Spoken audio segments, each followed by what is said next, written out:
really nice to be here. A lot of old friends, a lot of new friends. Wonderful to be here. Come on in. I want to get you all to do something with me real quick. Could you stand up? We're about to get back from lunch. Let's move around a little bit and shake the sillies out. Just stick your hands way up in the air. Way, way up there. Up on one foot, please. Thank you. Thank you. Now you're here.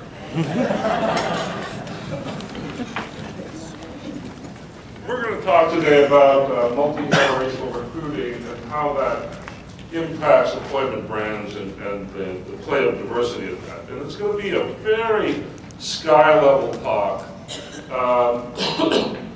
that wraps up with some interesting things to do at the end. So let's start by, I want to introduce Bridget, my daughter.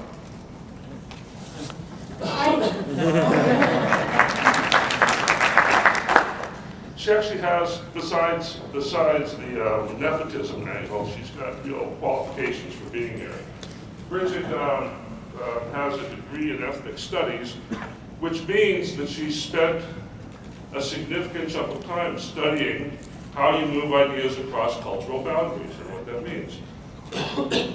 She has volunteered for lengthy periods of time at Ground Zero immediately after the bombing in Ghana, in AIDS education, and over the last year in New Orleans. She's an educator and a consultant by trade and is working on a project currently called Link It Up, which is a peer-to-peer mentoring process that allows people to help each other build the skills that you need so you don't spend the first 5 years of your career fetching coffee so you can get the job that you actually want. And this is my dad, John. Many of you know him already from reading his work. But he's a writer and editor of 2 daily newsletters on Interbiznet.com. He is a long-time imaginer and trend watcher. So my entire life I've sort of been watching him call what was going to come in and be popular 18 months to 2 years before it showed up on the market. And consultant. So what we're going to do today is try to make demographics real. There's some really interesting stuff happening in big picture demographics that are at the root of some of the problems that you hear called things like a war for talent. We maintain that there's no such thing as a war for talent, that in fact what's happened is the way that populations work has changed so much that if you look for something like what you had, you're not going to find it. So you have to learn how to see through difference to get to the things that you want. And then we're going to offer some interesting solutions to the problems.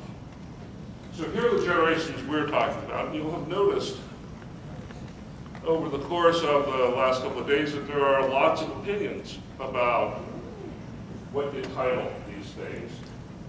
And one thing that we're thinking about when we talk about multi-generational is also not just breaking up people by age. So yes, it's interesting to compare what Gen Y is doing in comparison to the boomers, but what does Gen Y look like in comparison to the boomers? How are they learning and how are they working? It's not just about major, big trends by age group, but also how those populations look and work. So we're talking about the silent generation as if it went from 1927 to 45, and it was about 50 million people. 95% are retired and struggle with new technologies and like my grandparents, stay away from them largely. The boomers being from 46 to 64, my dad, and about 76 million people. And the information that we got from this side here is compiled from a number of different places and is very much short. There's lots of different theories about this. But the boomers are generally more entrepreneurial and competitive. Many have never worked for big companies, but have stayed in small arenas or started their own things. They pushed the divorce rate to 50% and changed family structure largely, and grew up with teens. Okay, so one of the things I want you to notice about this that we're going to talk about repeatedly is the silent generation had 50 million. Right underneath the silent generation were the boomers at 76. And then, these are all 15-year segments, which is how we do it, back down to 50-ish million in each of these things. So you get something not like you expect. When people think about how the world works, and it always did, this is what developing countries look like. Agrarian cultures, pre-industrial cultures. Look like lots of young people, not too many old people. The further along you go in your career, if you manage to live, you rise up the organization. This is the way the world was for 100,000 years.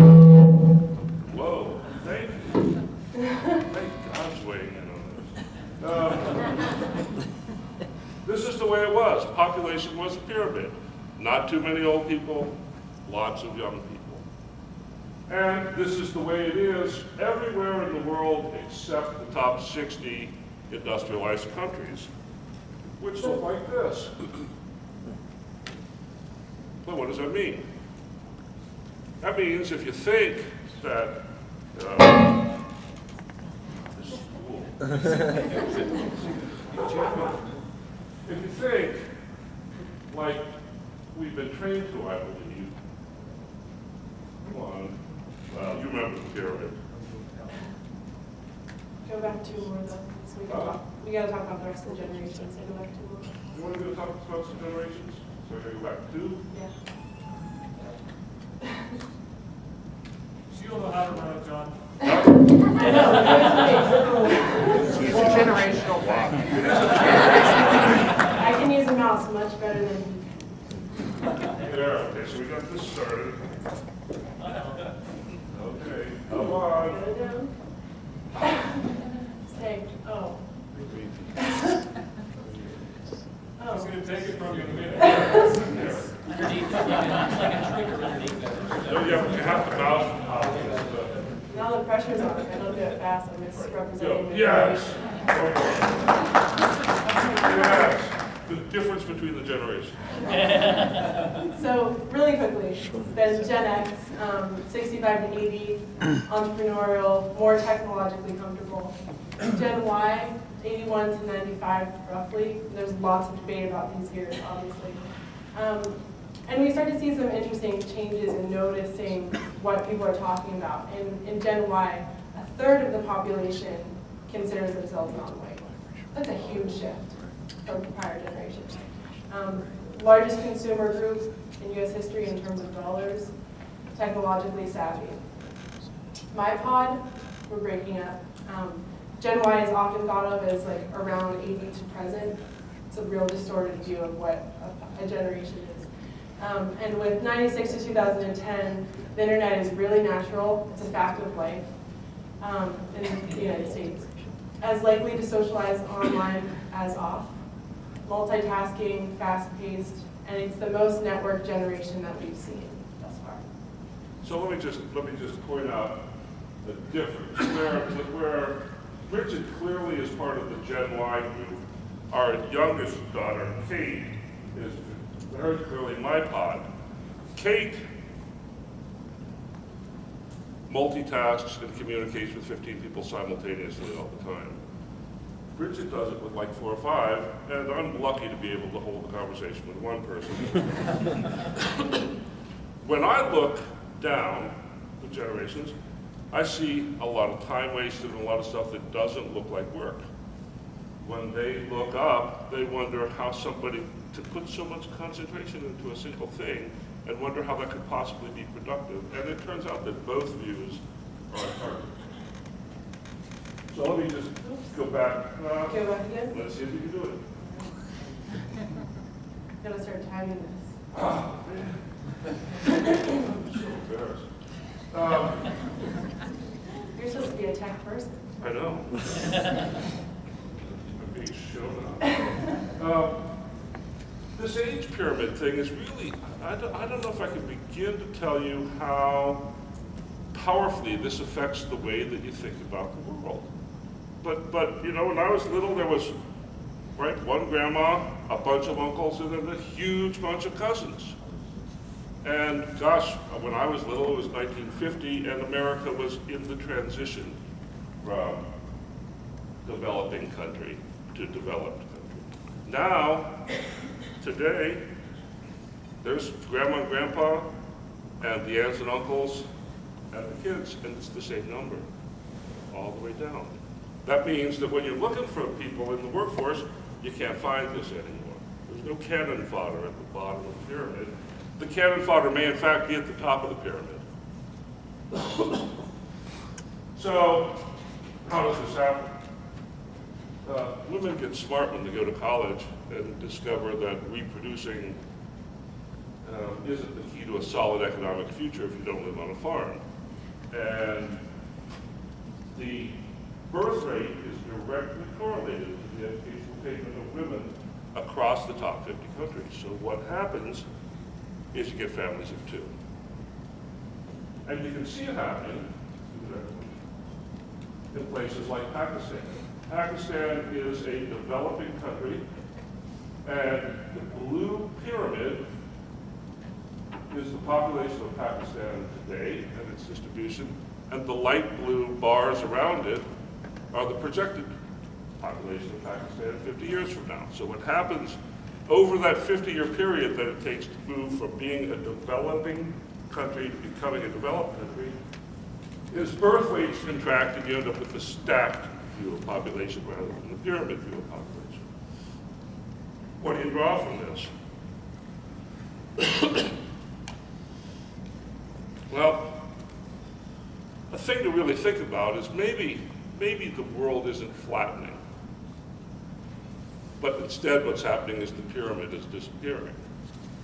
The current Thomas Friedman idea that the world is flat is really a reflection of the way that you communicate when population is more evenly distributed along ages. Maybe pyramid-shaped organizations are going out of fashion because the populations no longer support pyramid-shaped organizations and instead support stacked organizations. One last thing. This is when I graduated from high school. The blue line shows the total number of immigrants living in the United States, documented, legal immigrants. The red line shows as a percentage of the total U.S. population what that number is. Through the 1800s and into about 1920, immigrants were roughly 14 or 15% of the population. By the time I graduated from high school, it was under 5% of the population. So I grew up, as most people my age did, in a world that didn't have immigrants in it. My view of the world, I knew one kid who was an immigrant, 12 years of early education. My view was that there weren't very many, and I've been sort of surprised, and continue to be surprised, as I discover a world full of immigrants. Now, Bridget grew up in a world where, for me, it was 1 in 22 or 3 were immigrants. In Bridget's world, 1 in 6 are immigrants. So when I go to hire, I have this historic view, this amazing historical view of the world that says there aren't immigrants, that something's wrong if I'm looking at immigrants. Because I grew up in pretty much a white world, as did everybody at that time, and that's no longer the case. It's no longer the case. So there's this great perception, difficulty. And the next thing that we're noticing in terms of population shifting is within the group of 20 to 24-year-olds, which are clearly Generation Y, the white population is decreasing, and that's back to the 1 in 3 identify as non-white. This is census data, so as an ethnic studies major, I would note census data is not always that on target. But the white population is decreasing, the population of color is increasing, and you're growing up with kids who are much more comfortable working with people with difference and of difference. And your workforce isn't white, largely. So another part of that difference is, when I talk to my kids about where they want to work and where they want to go to school, they don't want to see diversity programs. If you're doing a diversity program, it means you're not hiring the people who are up to be hired. They want to see diversity. They don't want to hear you talk about it. They want to walk in the room and see it. And, you know, you might notice, gosh, it's a pretty white crowd, huh? Maybe the people who are doing the hiring are a little bit skewed in some of these ways. And that means that it becomes hard to reach out to the people who are going to do the work for you. So this sort of leads us into this concept of the death of diversity, which is diversity is no longer a policy that you have while hiring. And while there's legal things to go around depending on what state you're in and requirements, your workforce and the people that you're choosing from is diverse. The biggest question is, how do you integrate that into your company culture? And how do you get really comfortable with that as a company? So it's not a theory, it's not a goal, really, especially in the next 20 years. What got me started thinking about this is I've been doing some work for a job board in Boston called Retirement Jobs, and I started looking at what's happening at the far end of the age spectrum. And at the far end of the age spectrum, 70% of the people who are slated to retire in the next 15 years don't have enough money to do it. They're not going to quit. They're going to be working. And so I just started trying to think out a little bit. How do you have a workforce where you have people like me 15 years from now working with, perhaps working for people like my daughter or people like my younger daughter who work in ways that I don't even understand how they do it, who have values that are at odds. They think Facebook and MySpace are great places to let the world know who they are because they want to be whole people in the jobs that they need. And I'm a little bit more reluctant for that much public disclosure. So the question is, how do you get these groups of people to work together and harness what you already have rather than looking for, I like Peter Weddle's definition, the best available talent, if I followed him correctly, is 68% of the people who are working. And that's what we want to do, is harness the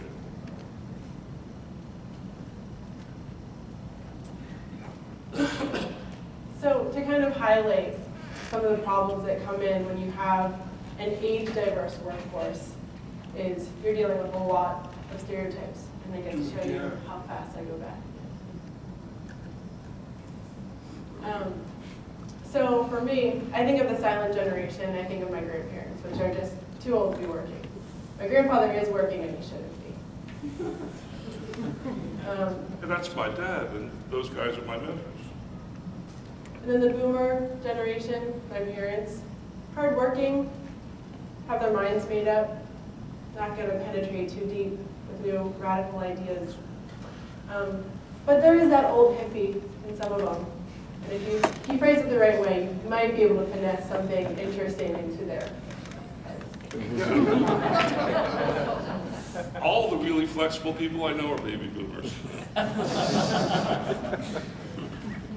And then Gen X, you know, probably plenty of you in here, some of you are Gen X. And for me, Gen X is the sort of, you know, grew up in the 80s, late 70s.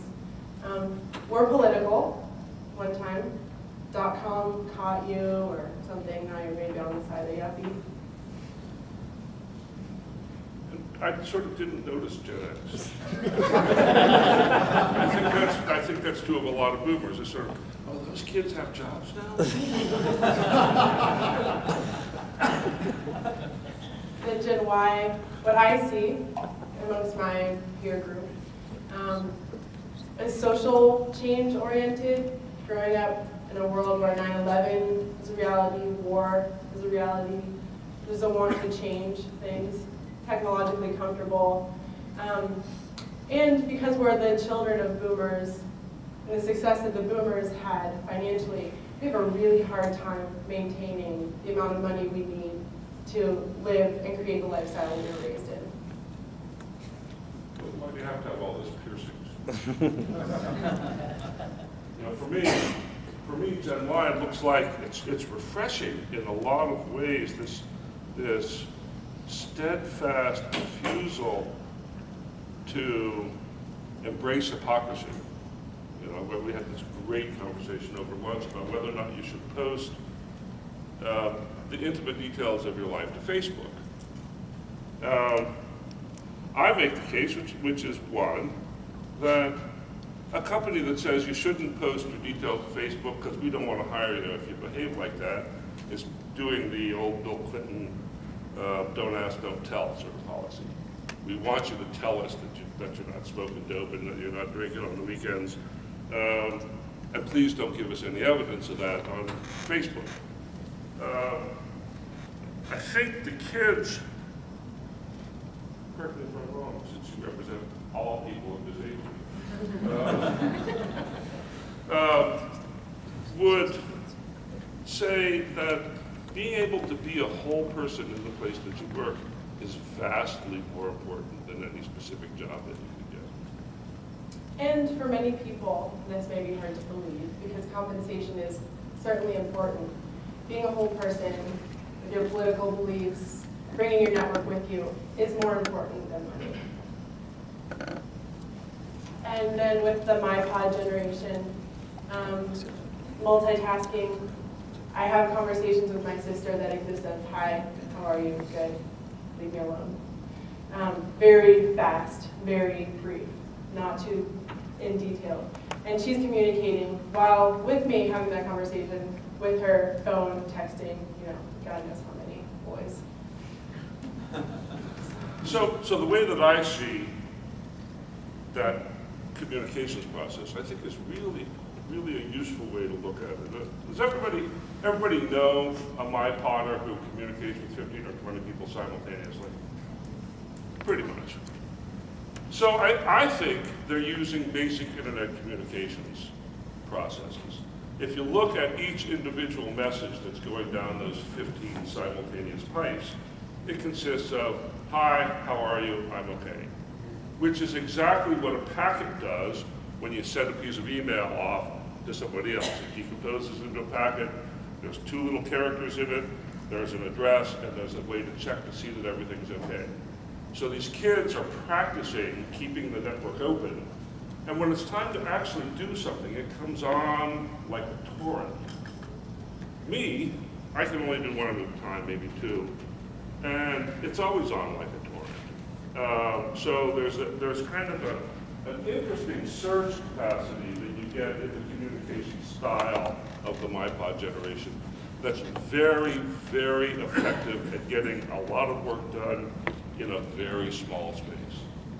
And I think just to add on to that, a really important point that isn't so much about a stereotype, but with Gen Y or the MyPod, they're bringing their network to your workplace. They're not coming to your workplace to create their network, which was popular and very common in maybe my father's generation, and even since then.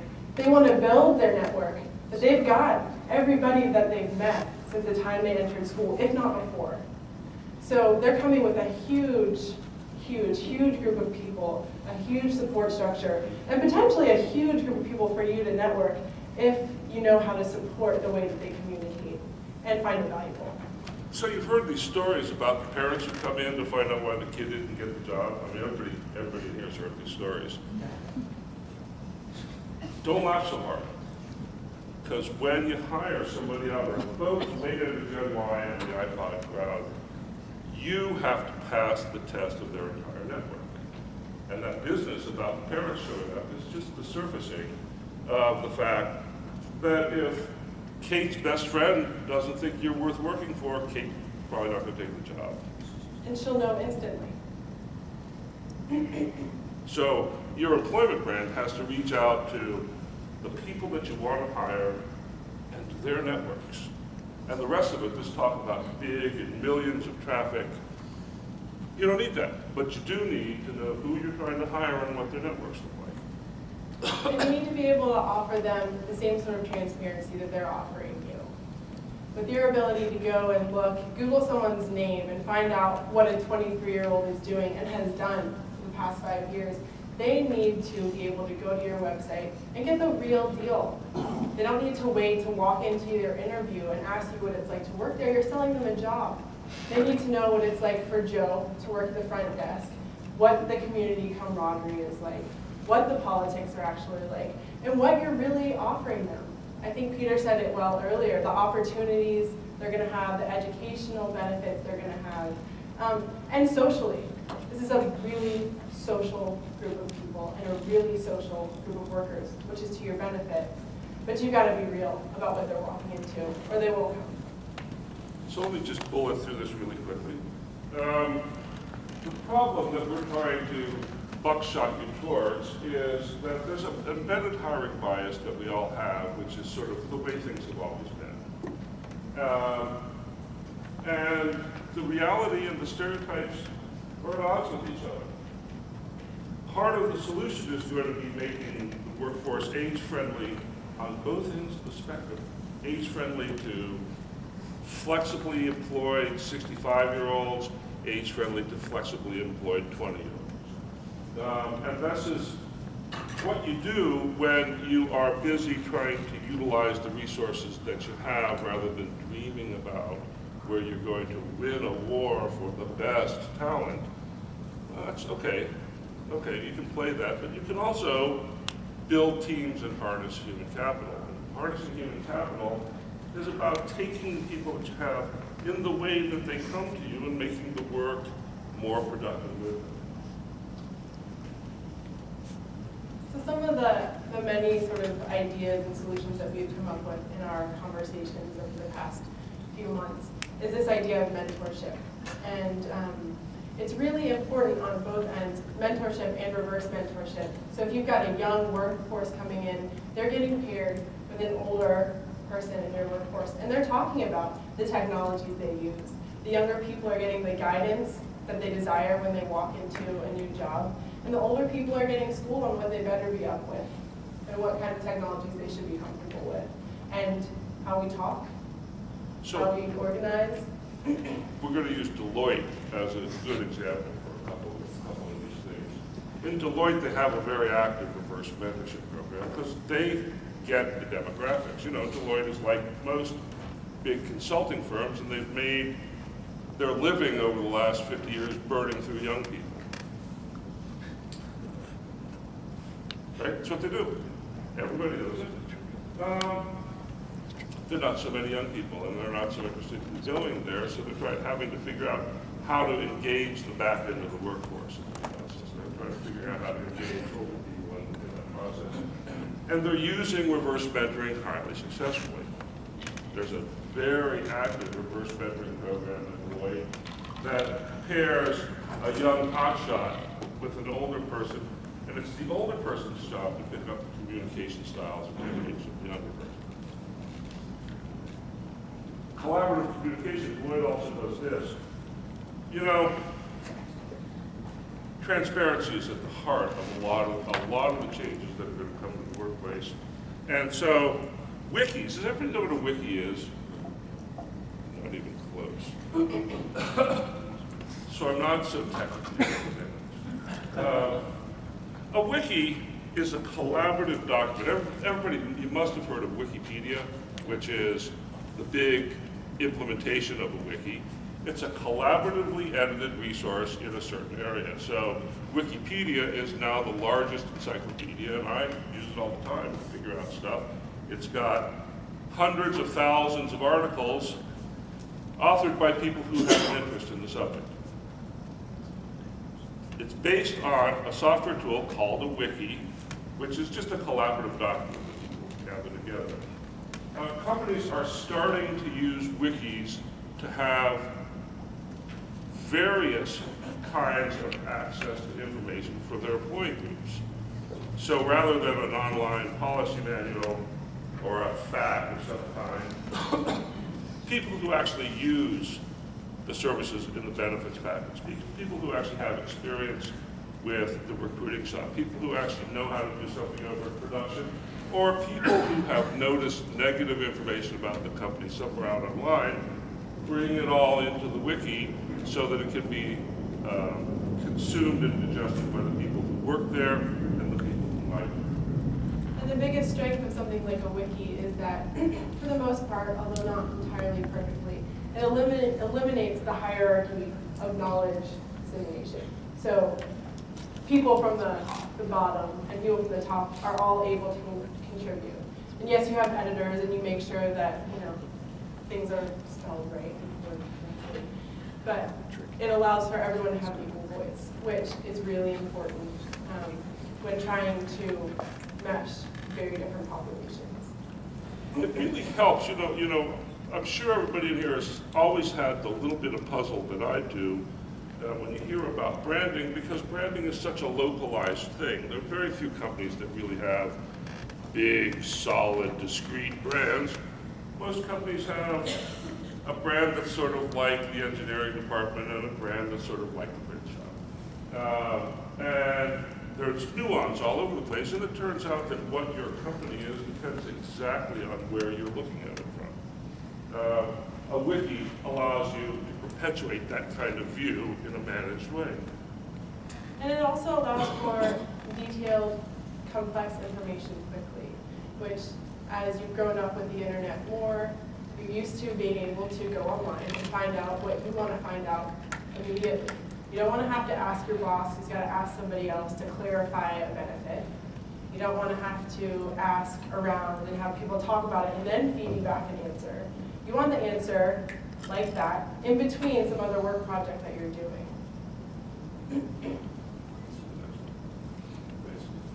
So let's skip through some things that you could do.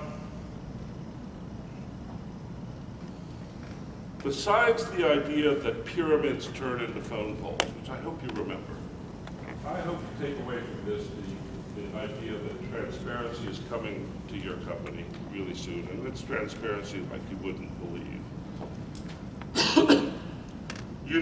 Everybody knows that really smart job hunters are already scavenging the negative information about you, just like you scavenge negative information about them. Transparency means recognizing that and giving it to them, rather than, as I've heard recently, saying, well, if they find it, good for them, but I'm not going to show them. Transparency is getting in front. You don't have a perfect company. I'm not a perfect candidate. Number 5, the idea of embracing your negative publicity. People want you to be real with them. Younger people want you to be real. They would rather you be real and imperfect versus presenting this place that's like a dream to work at, which maybe isn't true 24 hours a day. It probably isn't. And they're going to feel like you're not being honest with them. So do you all remember this old recruiting joke, which was the CEO dies and goes to the pearly gates, and there's St. Peter, and St. Peter says, well, we're going to give you a chance to look at heaven and hell, and you can make your choice. So he first takes a look at heaven, and there's angels sitting on clouds playing harps, and it's kind of boring. And then he goes down to hell, and there's everybody he ever knew. And they're playing golf, and they're having the time of their life and partying really well. And so he goes back up to St. Peter. He says, well, all my friends are in hell. I'd like to take hell. And so he says, okay. He goes back down, and it's horrible. It's hot, and it's sulfuric smelling, and there's bubbling lava everywhere, and the people that he saw are in chains and moaning. And so he goes to Satan and he says, what the hell happened when I came down here? It was like a country club. Satan says, oh yeah, we were recruiting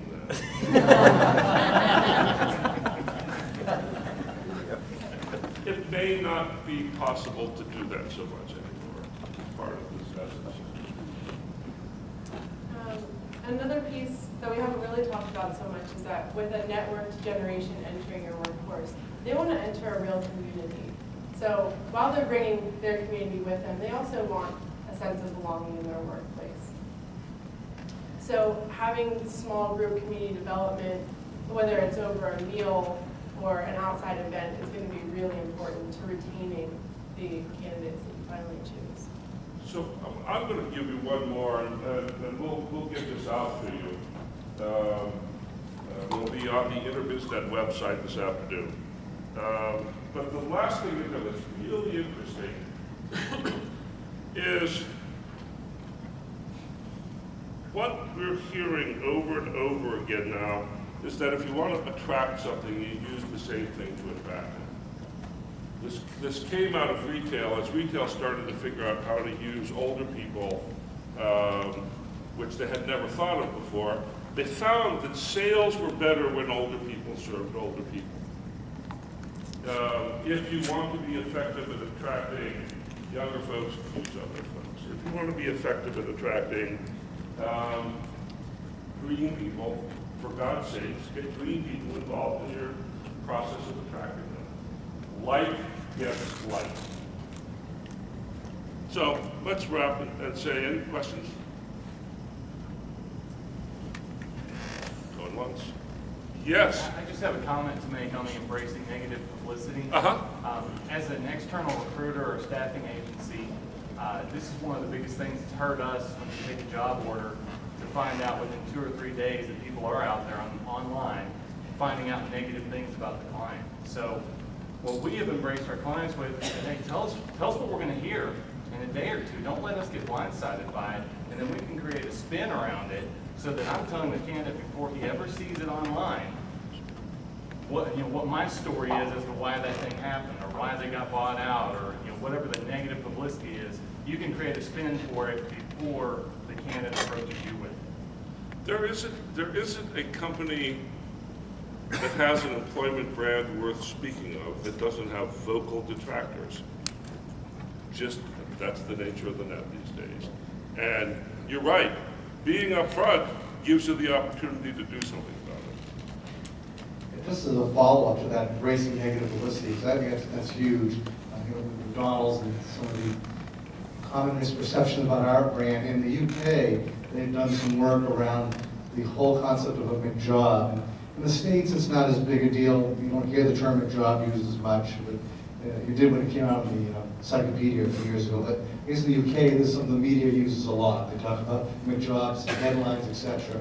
So they created a campaign that talked about, really the headline was not bad for McJobs. So it would show a Mini Cooper, which is the restaurant manager's company car, and it would say, McCompany car, and it said not bad for McJob. Or, how many pounds of the, 45 pounds salary plus benefits, and not bad for a McJob. So they would use this whole, and they kind of reversed, the negative perception about a McJob with that. So that's a great story. That's exactly the movie.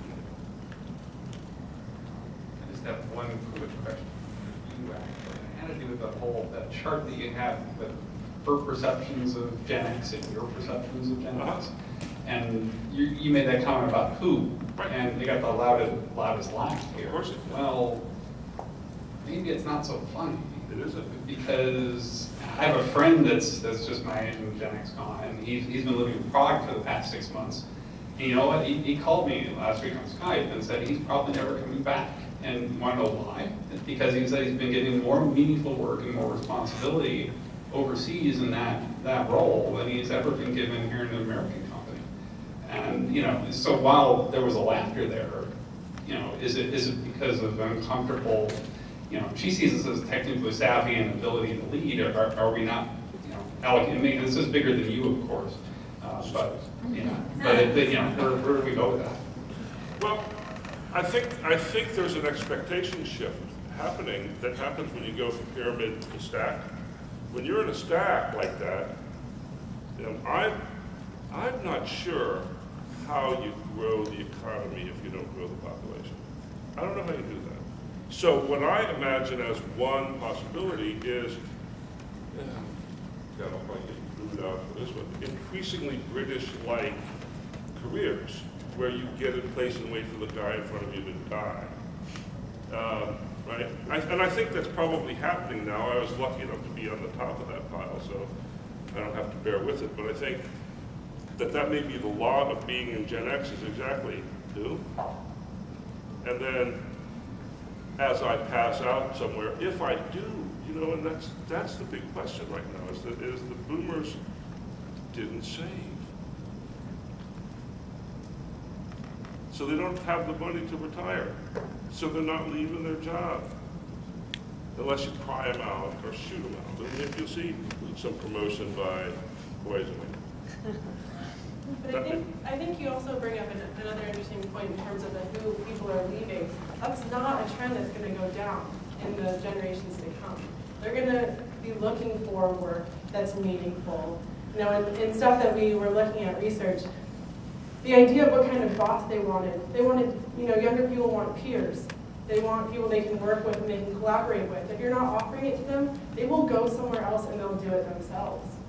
You know, so this sense of who, Generation Y could be who, too, because they move abroad, because they start their own projects, and they're just not interested in working with people who aren't going to be as flexible, as transparent, as honest, if you will.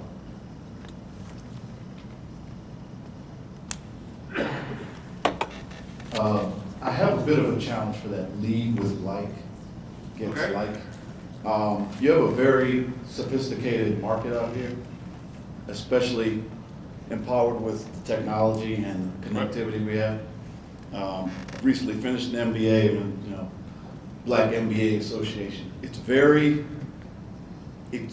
obvious when a large company sends their 3 black people to the, you know, to the demographic conference. Yeah, It's almost more impressive to send a diverse group, send the white guy, the white woman, Right. send everybody to the group. Don't just send one message that, you know, that I just want to talk to somebody who looks like me. Yeah, you know, I'm sorry that reads that way. No, I see what the message is. It makes sense in a lot of ways. It's mean, I think you mean to make it be more inclusive in your message. Yeah, and I really think that it's about Yeah. targeting that's way beyond Right. typical diversity Sure. stuff, right? So I think if you're a mountain climber, we ought to get you a Absolutely. mountain climber to talk to. And the business of tokenism, which is, you know, that maybe all really big companies know how to do. Right. I don't know if there's a cure for that. You kind of have to do it to an extent. Yeah. Okay, good. Bridget and John, thank you for that presentation.